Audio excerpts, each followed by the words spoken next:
You're listening to Discovery, a podcast presented by the University of Washington School of Law.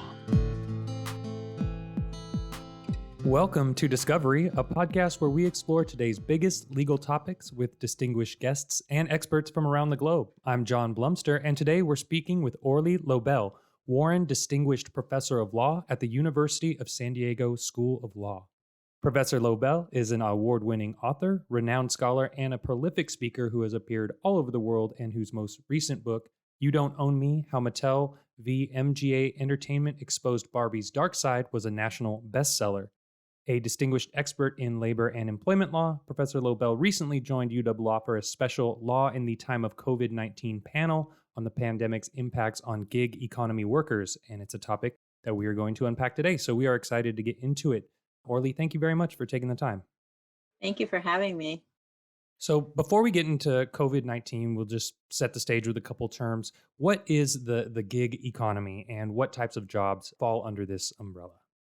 Great. That's actually a great place to start and a really big question, because that is a question that's very contested both within the law and in the public debates. What are gigs? Who works in the gig economy?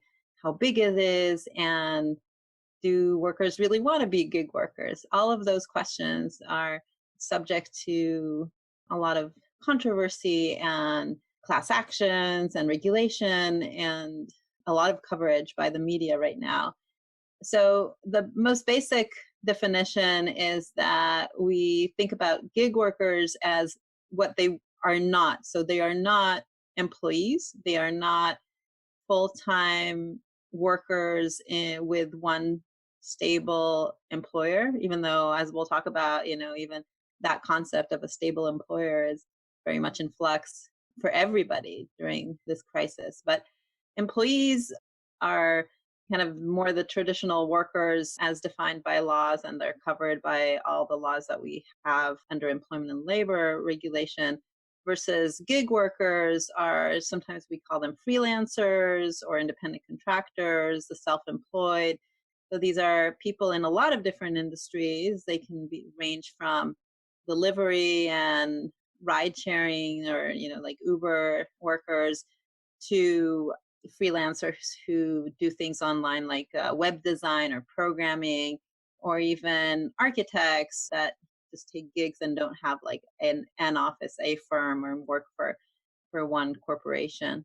Well before the COVID-19 pandemic hit, there are all these issues that the gig economy workforce and companies were already facing. And the pandemic has really exposed those vulnerabilities that gig economy workers are facing. Why are gig economy workers particularly vulnerable? We have a spectrum of employment and labor laws, and really, if we want to be more systemic about it, I've argued that we have these 4 buckets or 4 pillars of what work law includes. And one of them is what we call labor law, which are all the rights for employees to engage in concerted activity. So the National Labor Relations Act allows employees, only employees, but not independent contractors, to form unions, to collectively bargain. So that's labor law. The other bucket is kind of pure employment law, contracts, all the rights of employees to claim wrongful termination, that something went wrong in the way that they were fired, for example, for retaliation for exposing corruption or blowing the whistle, and health and safety regulations and wage and hour regulations, like all the overtime and minimum wage. All of that is the big bucket of employment law that, again, only applies to employees and not to independent contractors. The third one is the pillar of employment discrimination, which is, of course, related to all of these other regulations like health and safety, but it's in the practice of employment law, it's pretty much kind of a field of its own, of all of the rights that Title VII of the Civil Rights Act and our other discrimination laws, including both at the federal and the state level, which protect employees against being disparately treated because of their identity, if it's race or gender or age or disability. So again, all of that bucket, it only applies to employees.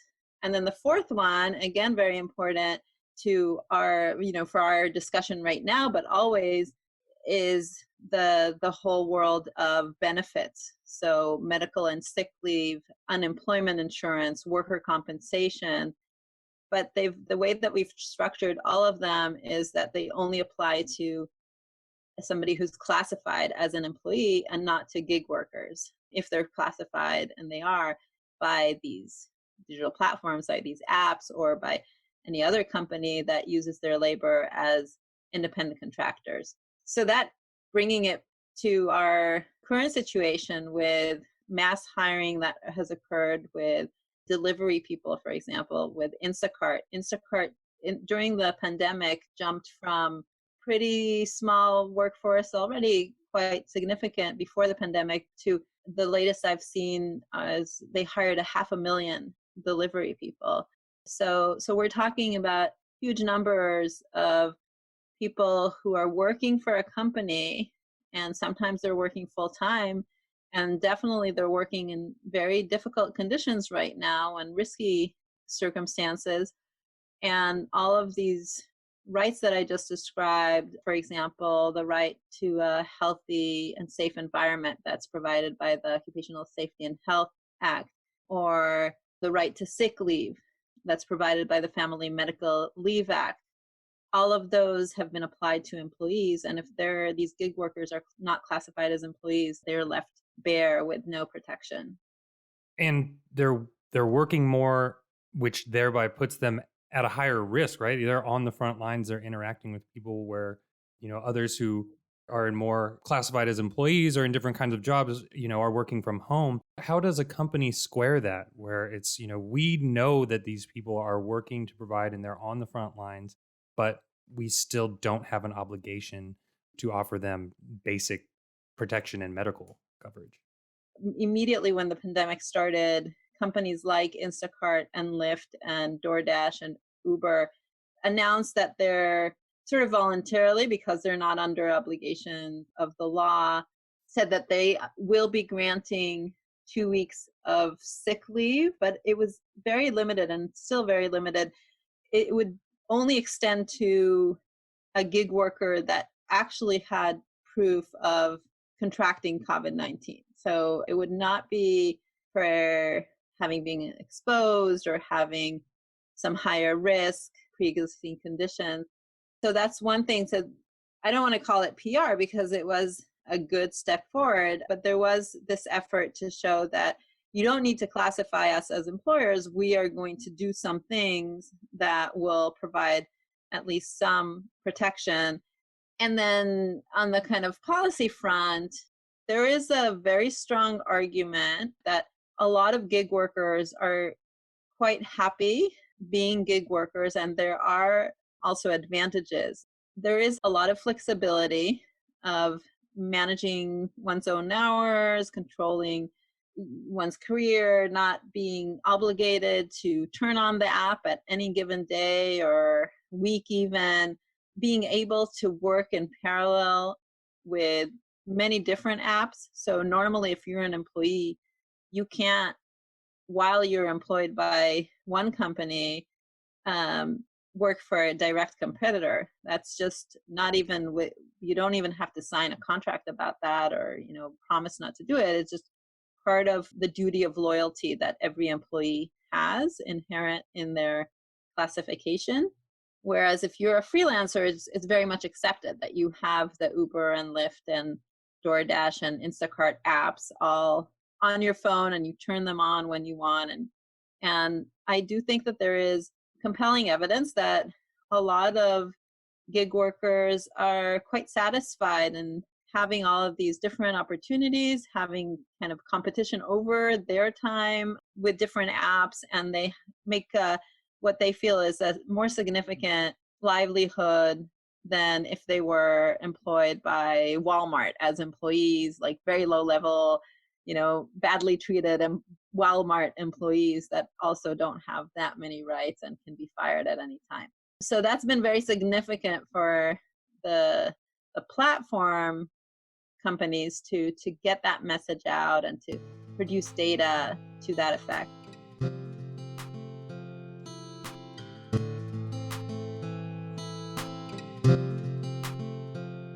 So earlier this year, the federal government addressed some of these issues when it passed the Coronavirus Aid, Relief, and Economic Security Act, the big stimulus bill known as the CARES Act. What did the CARES Act do for workers in the gig economy? Yeah, the CARES Act is quite original and maybe groundbreaking in the sense of actually granting unemployment insurance coverage to the self-employed.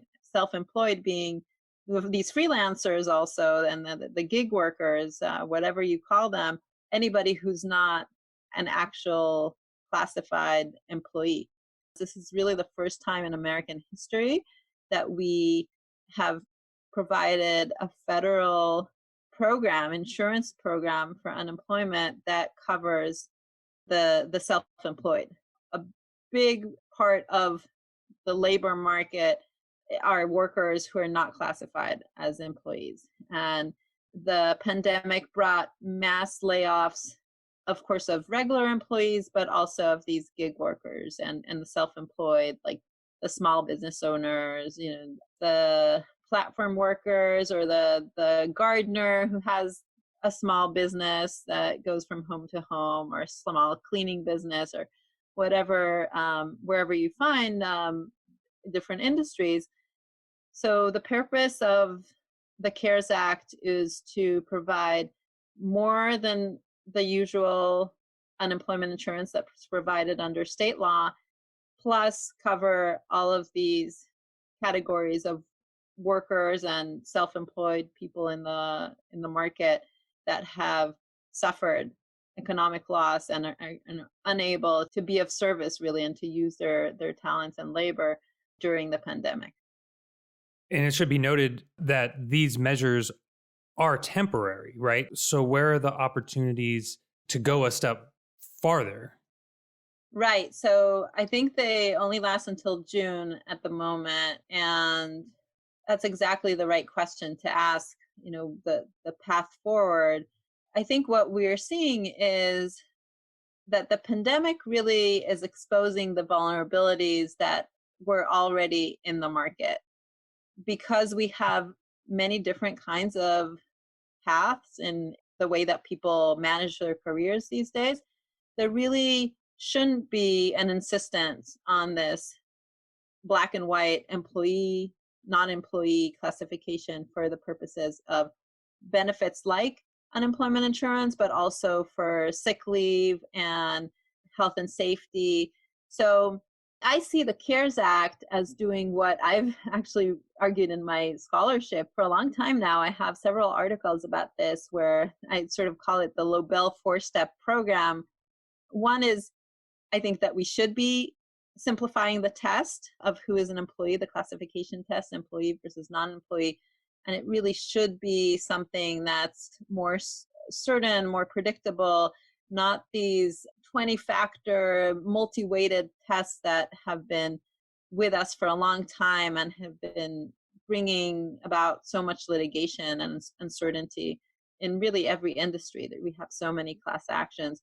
So simplifying the test, that's sort of the path that was just adopted in California with the ABC test, and some other states have done this, of just saying, sort of, if it smells like an employee, it looks like an employee, it's probably an employee. And the default is that if you're working, providing your labor to a company in their big capacity, just in things that are integral to their business, you are probably an employee. And it's really the burden on the company to disprove that so as to reduce misclassification. So that's only kind of the first step. I think that we also should be recognizing the rigidities that come with a classification of employee for all of the different spectrum of that I just described of employment and labor regulations like wage and hour, overtime. For example, for overtime, gig working doesn't fit this requirement that employers will monitor exactly the number of hours you've worked and then pay extra for the 12th hour or the 8th hour, because gig workers are, again, hopping on and off the apps and jumping on multiple apps all the time. And we want to introduce specific rules for this kind of work. The third step is to just do away with the classification altogether for some protections. So in particularly, I'm thinking about discrimination. When Title VII was passed in the 1960s, the idea was that for the first time, we're going to extend these constitutional laws that we have of not discriminating somebody on the basis of race or gender to the private market, to private interactions. And this idea of employment was still kind of very strong, that we can tell who's an employee versus, all other interactions were maybe less significant. But again, now that we have had our discrimination laws for over 50 years, I think it's really a time where we understand that it really doesn't matter if you are a company that's using labor in some way, using the talents and skills and time and experience of somebody. Why does it matter at all how we classify them? You cannot, as a company, discriminate on the basis of some protected identity. So doing away with classification for certain employment laws would be a good idea. And the final part, which will be quite costly, and that's, I think it's the most politically challenging, but it's also probably the most important as we see it right now, is that so much of our social security network, or our social safety network in the United States has been based on this idea of full-time employment. So healthcare is a great example, because the Affordable Care Act actually starts moving to this new direction of portable benefits and delinking your healthcare rights from your status as an employee or your relationship with a single employer. And that, I think, understanding should carry into these other forms of benefits. So if somebody is sick, is out of the job market and needs retraining, reskilling, and we'll see a lot of this as we start thinking about recovery, really creating much more of these safety nets that have nothing to do with who your previous employer was, who is the one company that has to pay into the tax system for this, which is creating a lot of discontent, actually, because you asked me about the CARES Act, and I said, oh, this is great. It's extending to gig workers as well, but who's funding it? The funds have come from those defined as employers. And so if Uber drivers, for example, are tapping into these funds, Uber itself has not paid into the unemployment insurance fund. So again, kind of this changing our concept of, how do we provide a social safety net, and having all companies pay into this really insurance and tax system, and providing much more of a robustness of reskilling, retraining, sick time and leave, and benefits that are not linked to whether you spent enough time with one employer just before this hit you. Finally, are there efforts underway pushing towards these aims that we need to be aware of or that can get involved in? Where are we pushing forward on this, looking beyond the pandemic and as we move into recovery? There's interesting efforts right now. I mentioned labor law, where that doesn't cover non-employees. And so gig workers can't unionize, but what they are being active with are associations that are like the Freelancer Association. There are various organizations right now that are creating a place of voice and lobbying efforts and grassroots efforts. Seeing Amazon workers go on strikes now during the pandemic, and Instacart workers kind of do these walkouts. So I think that's something to watch, the way that voice will be different. And then on the policy front, I mentioned that California and some other states are at the front lines of this. So I recently spoke at a big convention of state senators, and all eyes were on California, and other legislators were thinking about emulating these new rules that were passed in California. And again, this was all started before the pandemic, but I think the pandemic has accelerated some of the need to think about this. On the other hand, the pandemic has halted some efforts because I think there's such huge numbers, unprecedented numbers of unemployment, and such a fear of, how are we going to recover and create new jobs, that I also think that anything that will be costly for a company will be resisted very strongly. So it's kind of these two forces that are pushing against each other, the need and the cost. I want to end on an optimistic note. Hopefully we'll see more efforts and understand that, again, the pandemic is exposing how much we're all tied together and economically and public health wise. And so we need investment in infrastructure, and hopefully we'll all recover from this stronger and stay safe and healthy. Orly Lobel is Warren Distinguished Professor of Law at the University of San Diego School of Law. She is also a best-selling author, and you can find her latest book, You Don't Own Me, How Mattel v. MGA Entertainment Exposed Barbie's Dark Side, as well as her previous work on Amazon, wherever else you can get your books, and especially at orlylobel.com. We have links in the show notes to all of this, plus more on what we discussed today. Orly, thank you so much for joining us here on Discovery. Thank you. It was a pleasure. Discovery is hosted by John Blumster and produced by Greg Olson. Additional voiceover work by Ben Gonio, with original music by John Blumster.